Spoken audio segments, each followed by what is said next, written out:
Okay, here we are with our lecture on the next episode, building up to the Cuban Missile Crisis. It's kind of amazing that we haven't even really talked about the Cuban Missile Crisis itself yet, but it's such a complex buildup. And, you know, I've told you this is this is a really critical moment in American history, and it didn't happen sort of magically or out of nowhere. There were lots of events that led to it and lots of people that contributed. And so, you know, bearing with me to gain this background, I think will really help you understand the scope of it and why historians like me and others who've written about it say, you know, this is an intense, critical, and super important moment in American history, and having a good understanding of it, I think, is critical.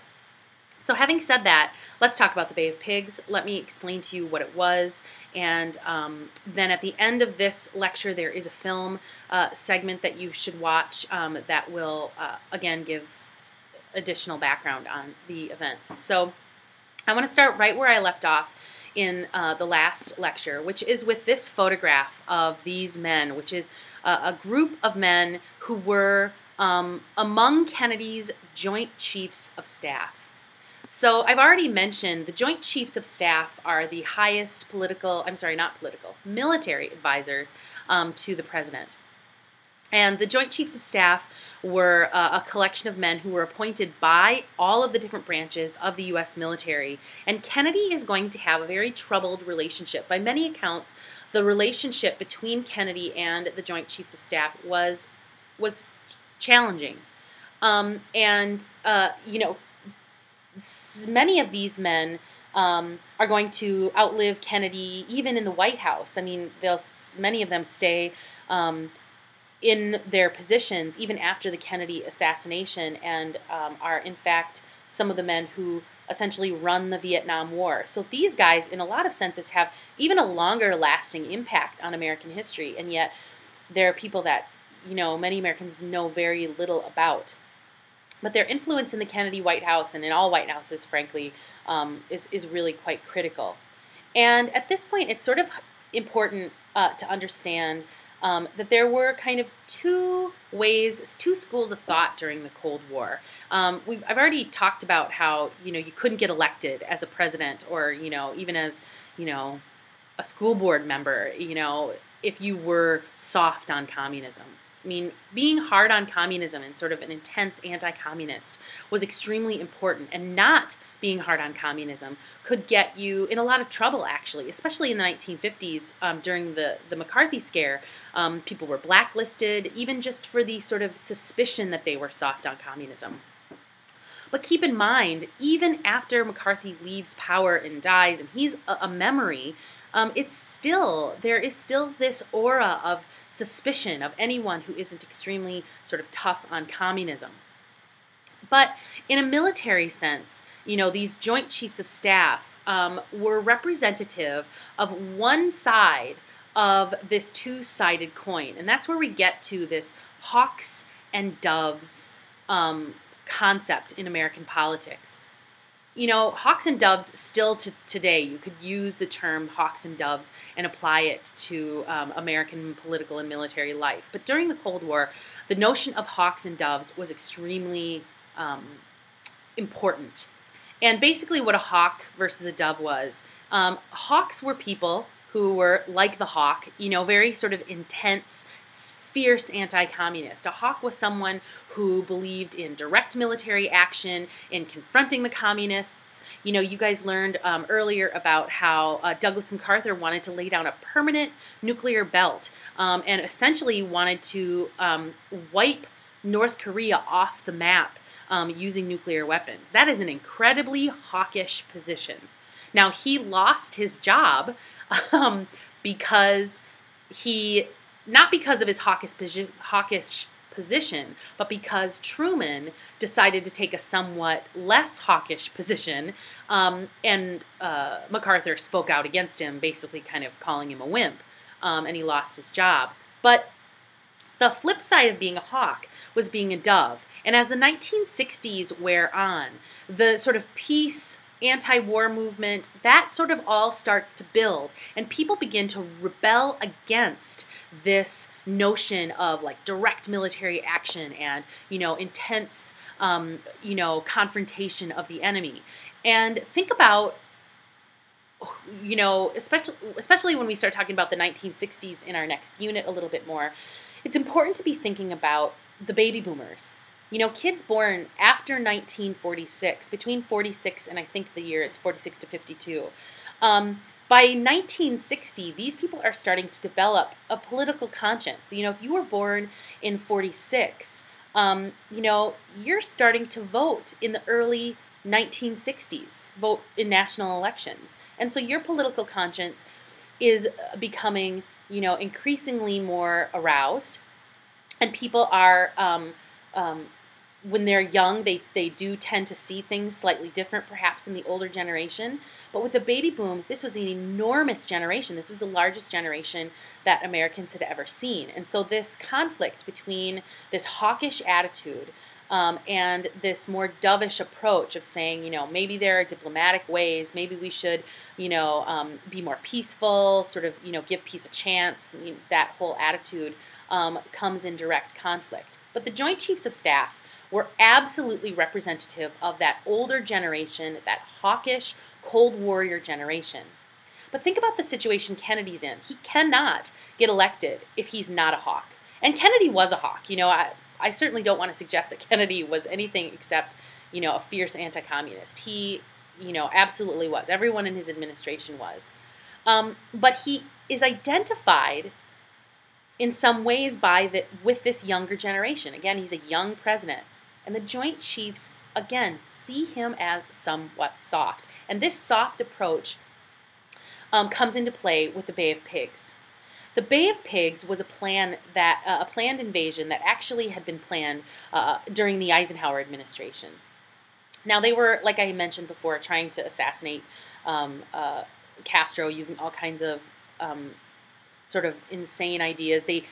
One CIA operative I saw interviewed talked about their plans to lace an entire shipment of sugar bound from Cuba to the Soviet Union with LSD, a new drug that the Army had developed, and their hope was that it would, make a whole bunch of Soviets sick and turn them crazy, and that way undermine the relationship between the Soviets, the trading relationship between the Soviets and the Cubans.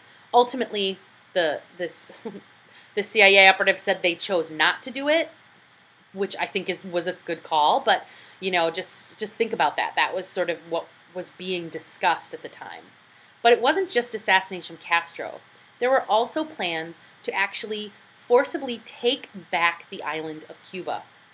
I mentioned in the second lecture about these Cuban exiles, people who had left Cuba, people who were opposed to Castro, and the vast majority of them ended up in the United States. And among them was a group of young men who were ready and prepared to basically go back and fight.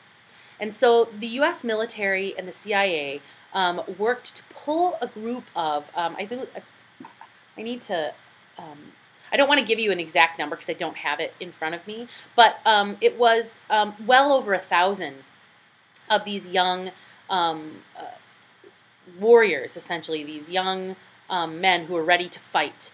And they began to train them. The U.S. Army gave them weapons, gave them training. They trained them in Guatemala for the most part.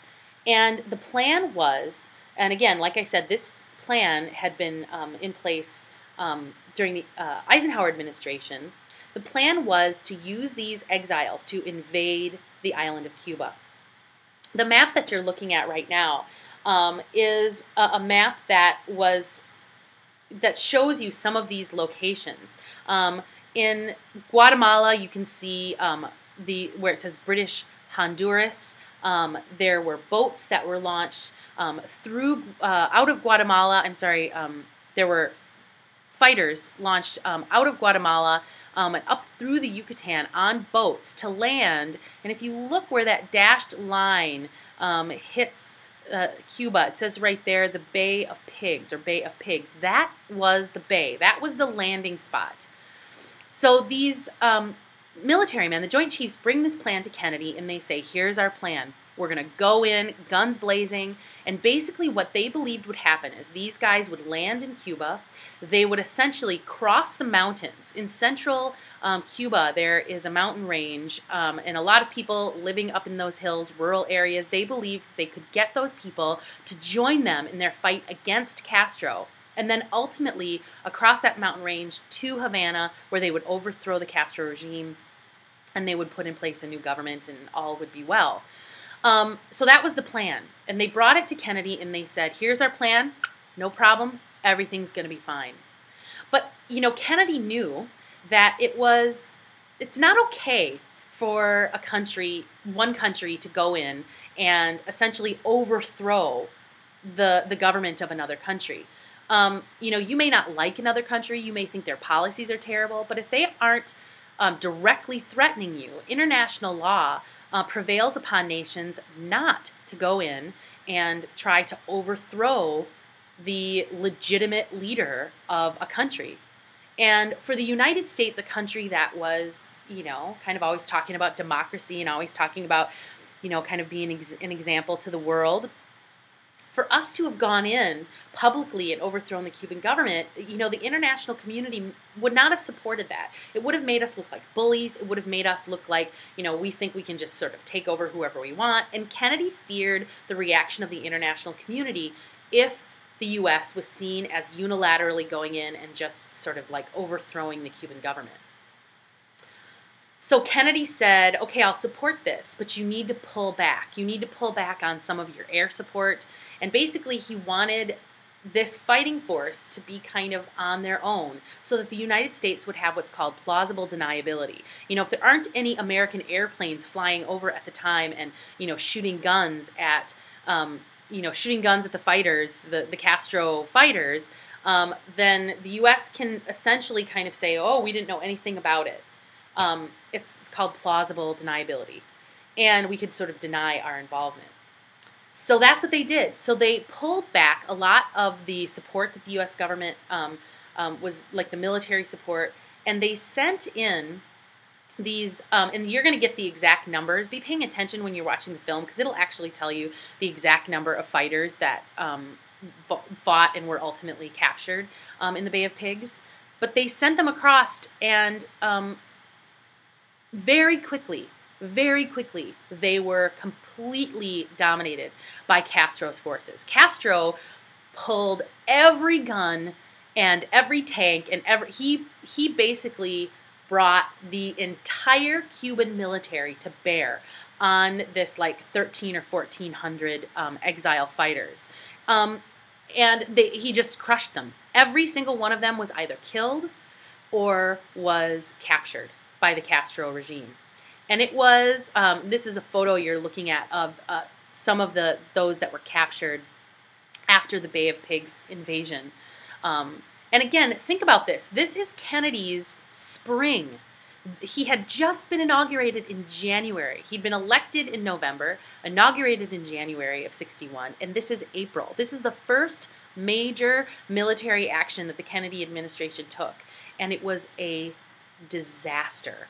Even 2 years later, Life magazine portrays it like this heartbreaking, the heartbreaking price that they paid for U.S. miscalculation. I mean, this was, or 2 years later, I'm sorry, it was May of '63 that this Life magazine cover comes out.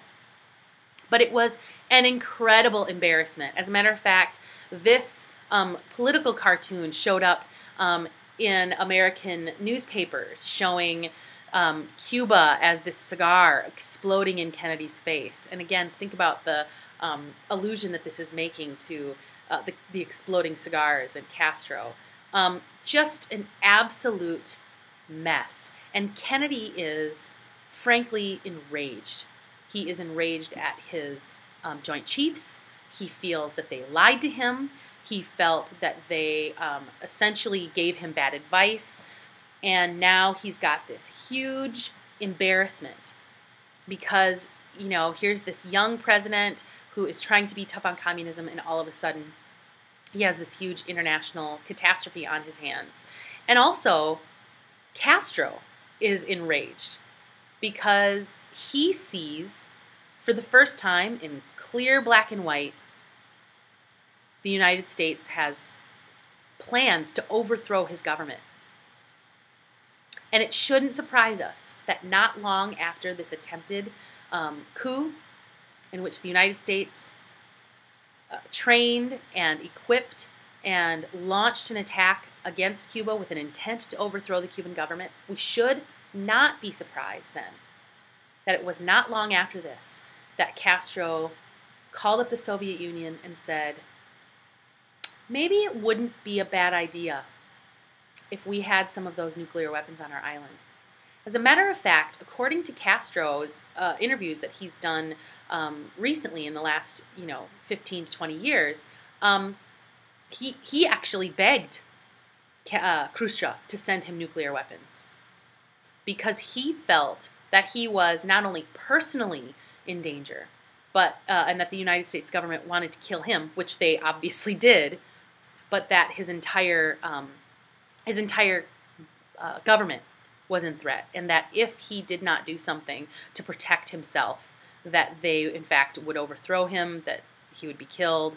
And so this is when the Soviets and the Cubans make the agreement to begin shipping components to build nuclear weapons on Cuba. And that's where we'll pick it up on in the next lecture. So that's the Cuban or the Bay of Pigs. All right.